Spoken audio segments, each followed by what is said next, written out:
जय हिंद। समझते हैं हम लोग कि इलेक्ट्रिक व्हीकल कैसे काम करते हैं और इसमें लिथियम आयन बैटरी का ही यूज क्यों किया जाता है और टेस्ला कंपनी के आने से क्या भारतीय ऑटोमोबाइल के ई ऑटोमोबाइल्स में कोई प्रभाव पड़ेगा कि नहीं पड़ेगा। देखिए, कोई भी ऑटोमोबाइल जो मतलब इलेक्ट्रिक से चलता है उसका जो टोटल कॉस्ट आता है उसमें सबसे ज़्यादा कॉस्ट उसके खुद की बैटरी का आ जाता है, जो लगभग 30% हो जाता है। तो टोटल अगर बैटरी सस्ती है तो कार सस्ती रहेगी, बैटरी महंगी हो जाएगी तो कार महंगी हो जाएगी। इसमें लिथियम आयन का ही प्रयोग किया जाता है, जिसके कई रीजन है। लिथियम आयन बैटरी जो होती है हल्की होती है और इसकी बैकअप पावर बहुत ज़्यादा होता है और ये बहुत हल्का होने की वजह से अगर भारी हो जाएगा तो गाड़ी भारी हो जाएगी तो ज़्यादा पावर लेगी, ये होता है। और जबकि जो लेड एसिड बैटरी सीसा सन एक बैटरी का प्रयोग करते हैं, ये काफ़ी भारी होता है और इसके टूटने उठने का डर ज़्यादा रहता है। बैटरी को ज़्यादा इधर उधर ले जाएंगे तो इसकी लाइफ घटने लगती है। इसमें H2SO4 का प्रयोग किया जाता है और डिस्टिल वाटर, पानी को खौला दीजिएगा ना तो उसमें जो कचरा है, जो मैग्नीशियम है, कैल्शियम, उसको बाहर निकाल दीजिएगा तो शुद्ध पानी जो बच जाता है उसी को हम लोग डिस्टिल वाटर कहते हैं। तो इसमें डिस्टिल वाटर डाला जाता है। एग्जाम में क्वेश्चन पूछेगा तो H2SO4 का परसेंटेज कितना होता है, तो 38% H2SO4 पाया जाता है और जो डिस्टिल वाटर होता है सल्फ्यूरिक एसिड के अलावा डिस्टिल वाटर ये 62% पाया जाता है। कभी कभी आपको ये दे सकता है कि इसको 35 कर देगा तो इसको 65 कर देगा, बट राउंड द फिगर यही रहेगा। इसको एग्जाम के लिए याद रखिएगा। देखिए, हाल में जो लिथियम आयन बैटरी लगाया जा रहा है कोई बहुत बड़ा आसमानी बैटरी नहीं है कि उससे देख के घबराइए। यही है लिथियम आयन बैटरी, आप लोग भी यूज करते हैं। मोबाइल में लिथियम आयन बैटरी होती है बट वो चपटी होती है। लैपटॉप में लिथियम आयन बैटरी होती है, वो उसका शेप अलग होता है। ये लिथियम आयन बैटरी है। अब इस बैटरी को छोटे छोटे कई बैटरियों को आपस में जोड़ दिया जाता है और इतनी ज्यादा संख्या में जोड़ दिया जाता है कि वो एक कार को खींच सके। देखिए, इन बैटरियों को कई संख्या में जोड़ा जाता है, सीरीज में से पैरेलल में, तो ज्यादातर इसे पैरेलल में ही जोड़ा जाता है। अब जैसे मान के चलिए कि यहाँ 6 बैटरी है, यहाँ उससे ज्यादा हो गई, यहाँ और जो उससे ज्यादा हो गई, यहाँ पे देखिएगा तो पूरी बैटरी की स्ट्रिप ही जोड़ दिया जाएगा। अब इसके आगे एक और टेक्नोलॉजी आती है कि एक लेयर ऐसे जोड़ दीजिए, मान के चलिए एक लेयर ये है, इसके ऊपर एक लेयर और कर दे, एक लेयर और कर दे, तो छोटी छोटी साइज की इतने में आपको 3 लेयर अट सकती है बैटरी की, हजारों की संख्या में बैटरी हो जाएंगे। जैसे आप यहाँ अगर देखेंगे तो आपको यहाँ बहुत सारा बैटरी दिख रहा होगा, बट ये बैटरी नहीं है, आपको समझ में आ रहा है। ये कार का बेस है, चेसिस है, उस पर इस चेसी पे इस बैटरी को रख दिया जाता है। लगभग इसमें 7000 बैटरी रखी गई है, वो छोटी छोटी बैटरी जो लिथियम आयन की बैटरी है 7000, जिससे ये कार को आगे खींच ले जाएगा। इन बैटरियों के साथ 2 समस्या आती है, इन्हें ज्वाइंट कैसे किया जाए। देखिए, अगर आप इन्हें कॉपर के तार से जोड़ देंगे तो उसका इंटरनल रेसिस्टेंस, आंतरिक प्रतिरोध ज्यादा होता है, जिस वजह से ये बैटरी रेसिस्टेंस की वजह से ज्यादा नहीं चल पाएगी। तो इसे हम लोग स्ट्रिप से, निकल के स्ट्रिप पतली पत्ती से इसे ज्वाइंट किया जाता है ताकि ये मजबूती से पकड़े भी रहे और एक दूसरे में आपस में कनेक्ट भी रह सके। आप देखिए, इसमें खूब बेहतरीन ढंग से निकल का प्रयोग कर दिया जाता है। निकल भारत में उड़ीसा में ज्यादा मात्रा में पाया जाता है। दूसरी समस्या ये आती है कि जब आप 7000 8000 बैटरियों को जोड़ते हैं तो ऐसा भी हो सकता है आप चार्ज में लगाएंगे तो कुछ बैटरी ज्यादा चार्ज हो जाएगी, कुछ बैटरी कम चार्ज हो गई, या फिर फुल चार्ज करने के बाद ऐसा भी हो सकता है जब आप गाड़ी लेके गए तो शुरुआत की कुछ जो गाड़ियां मोटर के पास हैं वो क्या हो गई, डिस्चार्ज हो जाएंगी जल्दी, और जो दूर है वो डिस्चार्ज नहीं होंगी। तो इसको समस्या दूर करने के लिए एक सिस्टम आता है जिसे कहते हैं बैटरी मैनेजमेंट सिस्टम, BMS।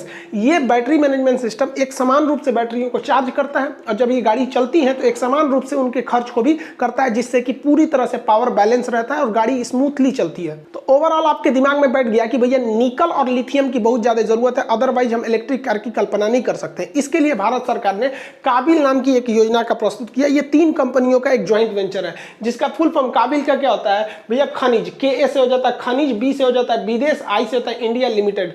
खनिज विदेश इंडिया लिमिटेड, ये 3 कंपनियां इसमें मिलकर काम करती हैं। इन 3 कंपनियों के ज्वाइंट वेंचर से इसे बनाया गया है और इसे ये दिया गया है कि जितने भी स्ट्रेटेजिक जरूरतों की जो खनिज है वो भारत में कहाँ कहाँ है उन्हें ढूंढिए, या विदेश में कहाँ कहाँ है उनका पता करके उनसे समझौता करके आप उसे लाइए। जैसे यूरेनियम हो सकता है या फिर जो भी हमारी जरूरत की चीजें हैं, ताकि ऐसी चीजों पर हम विदेश पर न निर्भर हो सके। जिसमें आपका निकल के लिए, तो निकल का उत्पादन में इंडोनेशिया आगे है, तो इंडोनेशिया से हम लोग ने समझौता किया। और अभी लिथियम के लिए, तो लिथियम के लिए सबसे ज्यादा जरूरी जो होते हैं सब लिथियम ट्रायंगल साउथ अमेरिका में है सब, वहां से इसने समझौता कर लिया भारत ने। अब देखिए, लिथियम के जो सबसे ज्यादा भंडार पाए जाते हैं वो लिथियम ट्रायंगल में पाए जाते हैं। वो ट्रायंगल कौन कौन सा है, तो यहाँ एक देश है जिसका नाम है चिली, ये है बोलीविया, ये है अर्जेंटीना। तो चिली, बोलीविया, अर्जेंटीना, इन तीनों देश को लिथियम ट्रायंगल के नाम से जाना जाता है। यहाँ लिथियम बहुत ज्यादा मात्रा में पाया जाता है। तो यहाँ से हम लोग ने समझौता कर दिया, अब यहाँ से लिथियम हमारे भारत तक इजिली पहुंच जाएंगे सब। इससे फायदा ये होगा कि हमको चाइना से अब लिथियम का निर्यात आयात नहीं करना पड़ेगा।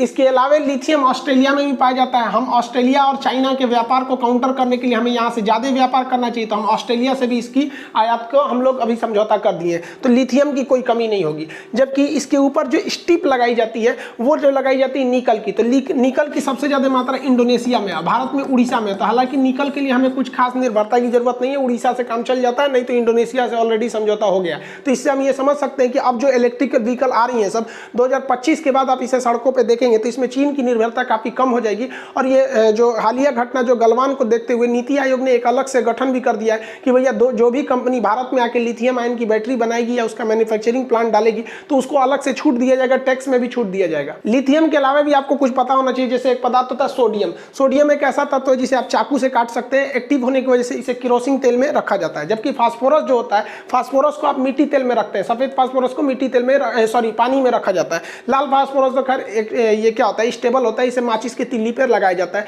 जिससे ये ज्वलनशील हो जाता है। हमारे शरीर में भी फास्फोरस पाया जाता है, जिसके शरीर में फास्फोरस ज्यादा पाया जाता है उसे चींटी वगैरह काटने, डंक बिच्छू के डंक वगैरह कम चढ़ता है। तो देखते होंगे किसी को बिच्छी मारेगा तो कूद जाता है, कोई को असर नहीं करता है। तो जिनमें फास्फोरस अधिक रहती है, अगर उनके मरने के बाद उनकी चिता को जलाया जाएगा तो उनके अस्थियों में आग बहुत तेजी से पकड़ने लगता है। जिनमें फास्फोरस की कमी रहेगी थोड़ा कम मात्रा में उसमें आग पकड़ता है। इसके अलावा जो प्लेटिनम होता है, प्लेटिनम सबसे कठोर तत्व है जबकि हीरा सबसे कठोर पदार्थ है। तो क्वेश्चन गलत नहीं करेंगे, ये सबसे कठोर तत्व है, ये सबसे कठोर पदार्थ है। नकली हीरा कार्बोरेंडम को कहा जाता है, जो शीशा काटने के लिए आता है SiC। तो कार्बोरेंडम जो होता है सिलिकॉन कार्बाइड, तो उससे हम लोग नकली हीरा से क्या करते हैं, वो शीशा काटते हैं। अब असली हीरा का प्रयोग नहीं हुआ था। जबकि ये जो होता है प्लेटिनम, प्लेटिनम को हम लोग व्हाइट गोल्ड, सफेद सोना के नाम से जाना जाता है। हालांकि सोना जो शुद्ध रूप से होता है वो तो गोल्ड होता है, तो सोना जो होता है उसमें नकली सोना हम लोग किसे कहते हैं, रोल गोल्ड को कहते हैं। नकली सोना, मूर्खों का सोना आयरन पाइराइट को कहा जाता है। सोना को धुलने के लिए हम किसका प्रयोग करते हैं, तो एक्वारेजिया का प्रयोग करते हैं। अतः सोना एक्वारेजिया में घुलनशील है।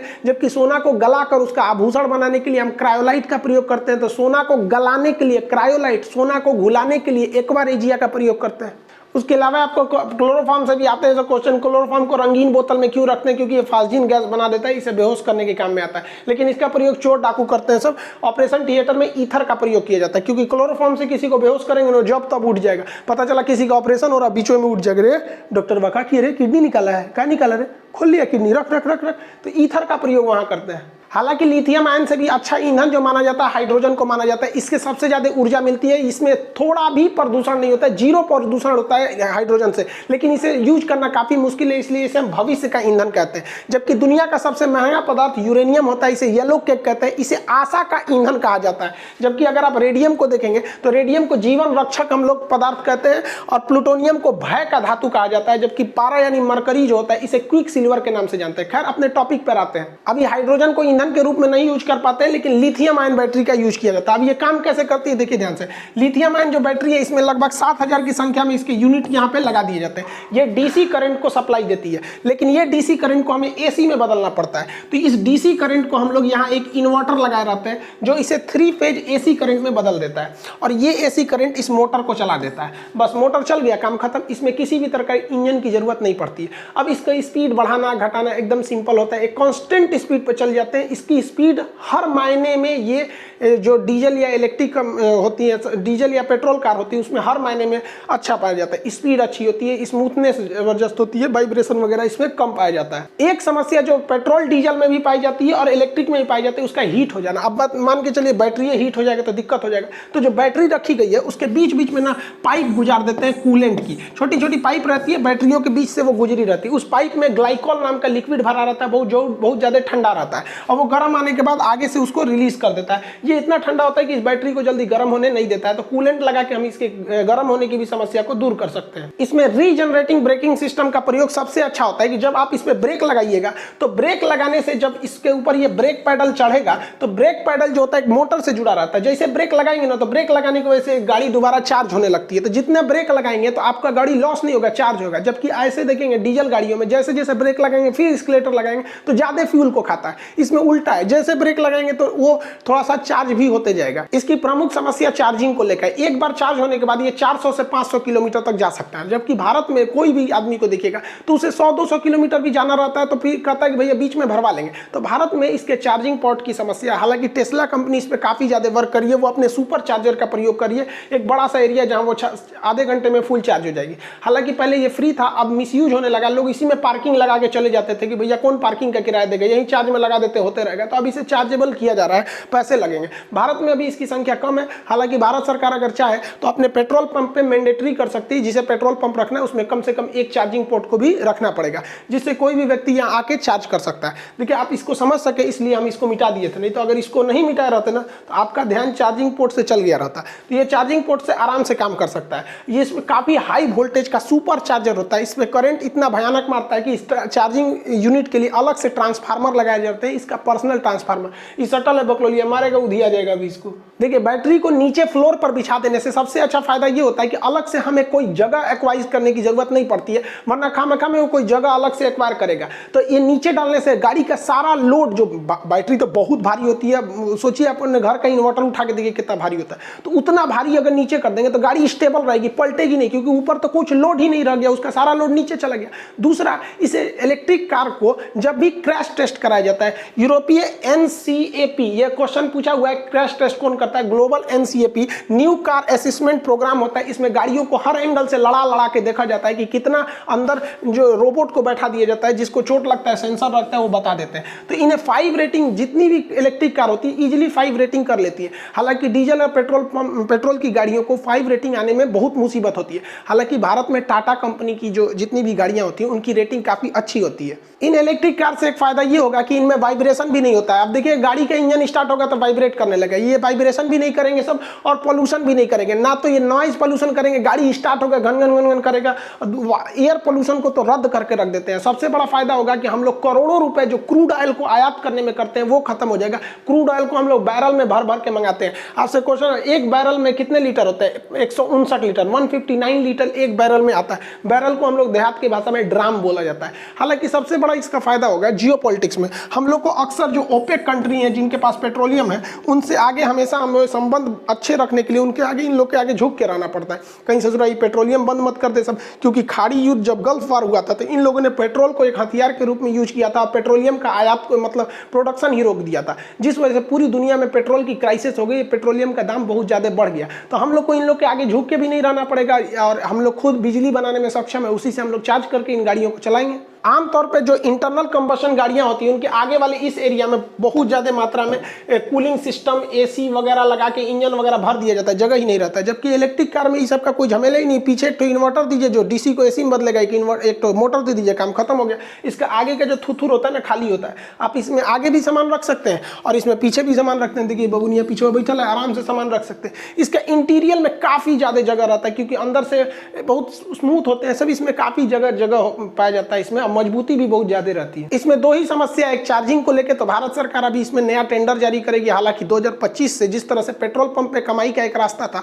अब इलेक्ट्रिक व्हीकल्स पे भी कमाई का रास्ता हो जाएगा। क्योंकि आपको भी पता है 100-150 किलोमीटर पे तो आप भी अपने गाड़ियों में पेट्रोल भरवाते होंगे, लेकिन फर्क यही है कि 5 मिनट में पेट्रोल या डीजल भरा जाता है। और इसमें भी है ये आराम से 300-400 किलोमीटर चली जाएगी आपकी गाड़ी, यहाँ पे कोई दिक्कत नहीं आएगा।